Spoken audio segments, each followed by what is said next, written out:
When we look at the training journey, you will find that a lot of lifters never actually get to a point where they really can appreciate the progress that they've made in their training technique, the progress that they've made of incorporating training into their lifestyle, purely because of the fact that they're focusing on the wrong things.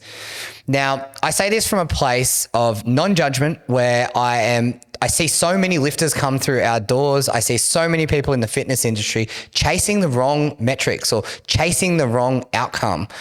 Now, when you start training, you should be looking at, solidifying a base of training technique. You should be solidifying your thoughts around progression, around how you fuel yourself, around how you keep yourself moving in a way that's sustainable long term. But the reality is most people are coming in with these short and sharp fixes where, they're either coming into a 10, a 12, a 15-week challenge, trying to drop a certain amount of body weight, or they're chasing a number which really is insignificant and really doesn't mean anything long-term, such as a 200 kilo squat, instead of enjoying the training process, building up the technical proficiency, building up the skill set, which is going to allow them to train better, make more progress, and do so in communities and environments where people thrive long-term. Now, early on in people's training journeys, most people miss the mark. And I would say it doesn't come from a bad place. I would say most of the time people come in with a really specific goal because that's the thing that's got them into training. But the reality of that, it's ego-driven, it's just short-term outcome focused, it's skipping the process of actually becoming a better lifter over time, which is the bread and butter of what makes any training journey significant. Now, what's got me thinking about this is I work with people long-term. I generally get people that I work with for 6, 8, 12 weeks. Like, that's just not a thing that happens with my coaching clients and the facility we work with. Most people are here for 12, 24, 36 months. Like, I have clients that I've been training for 10 years, and the evolution of their training technique over years, you can't compare it to anything in front of it, because think about this. What I was doing 12 months ago should actually look very different to what I'm doing now. Now, it doesn't mean that the training 12 months ago was bad by any means. It just means that you need to stack layers onto it.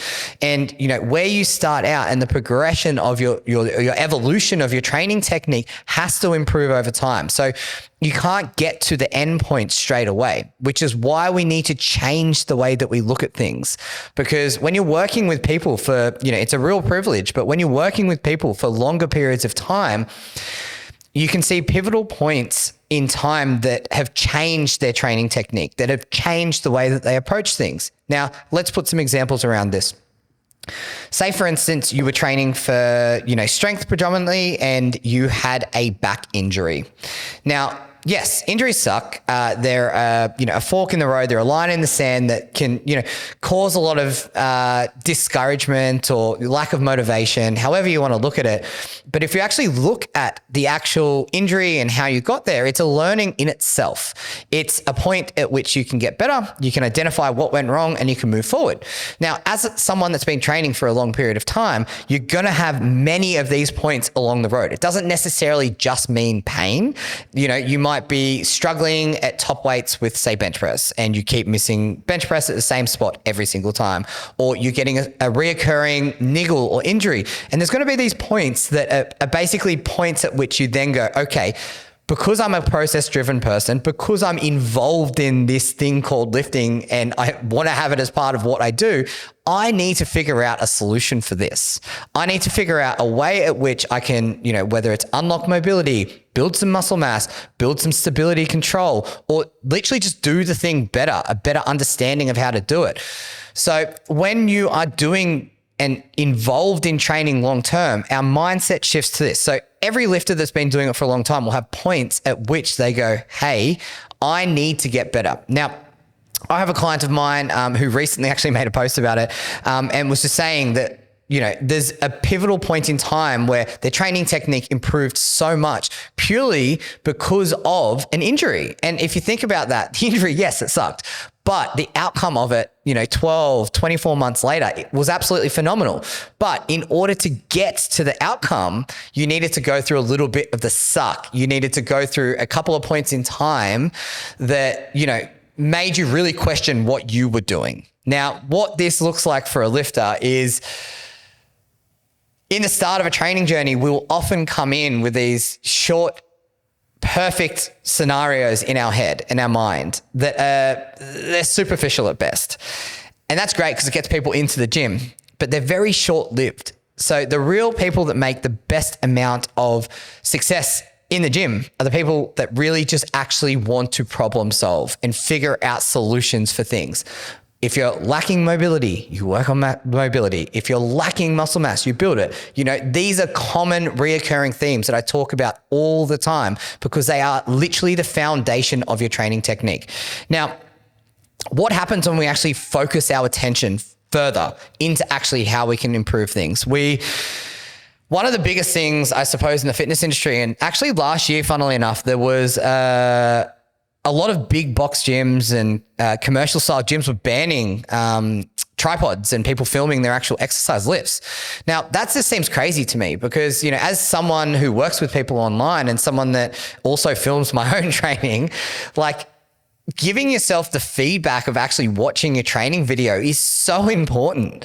And a lot of people just overlook that. A lot of people just go, yeah, no, I don't feel comfortable doing it, or it's weird, or I don't have time doing it. But if you're training by yourself and you haven't got someone watching your lifts, if you actually put the effort into setting up a little tripod and filming your lifts, you're getting instant feedback on what you were just doing in a set. And, without that, it's all guesswork. Even your training partners, they're not coaches, they're not physios, they're not practitioners. They may be able to give you some training technique, training advice because they've been in the trenches, but it doesn't mean that feedback's going to be overly constructive because you can't physically see what you're doing. So I think we need to focus our attention on things that we can control. And one of them is actually having a look at how you train. The second I would say is understanding how to use RPE, percentage-based programming in a way that's really constructive. You get people that sit on either side of the fence and they're, all RPE-based training program, or they're all percentage-based training program. And the reality is every single week I have conversations with my clients about this. Even if I have prescribed numbers in your training program, there is always overarching RPE that dictates everything. So if I've put 100 kilos in for a bench press and you're coming in and you're warming up and you're at 90 kilos and it feels like a 15 RPE, you're not going to go up just because your program says so. But the same is true if you come in and you're moving 90 kilos and it feels like a 2 RPE.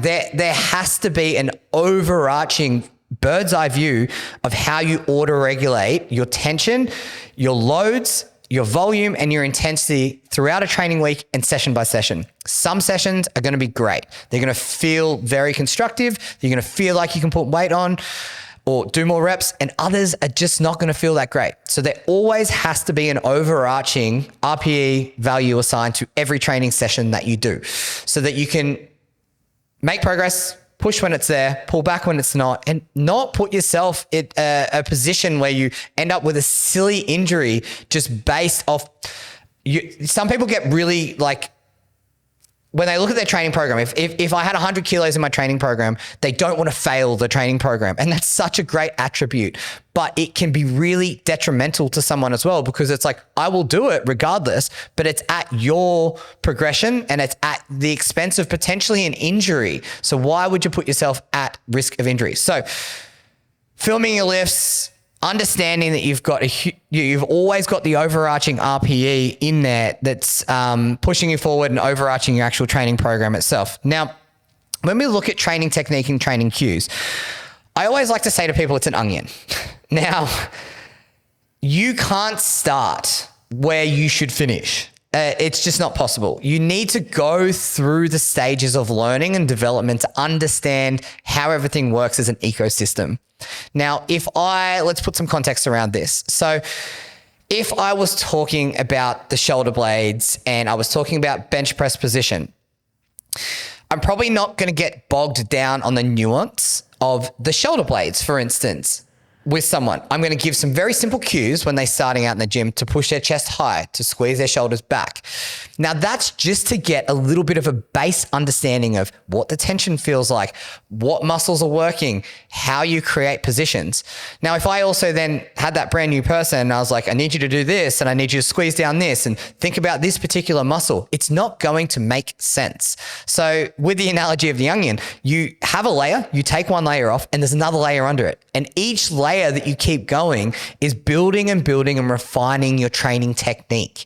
And that's the goal. You want to keep peeling layers off as there's a roadblock, as you feel there's inefficiency, as you run into a hurdle, like a pain point, an injury. Or if you're a powerlifter, you have a terrible day on the platform and you've got to reverse engineer it and figure out why.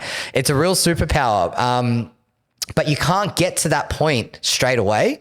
I wish we could. We would save years of training, but the reality is it's the thing that actually ends up making you the better lifter. You have to learn through the lessons of lifting itself. There's no way to rush it, unfortunately. Now, in terms of refining your process, refining your training programs, you'll find that when you've been training for a longer period of time, you'll get some people that, build a really appreciable amount of muscle mass, which is so good. And you'll have some lifters that just don't.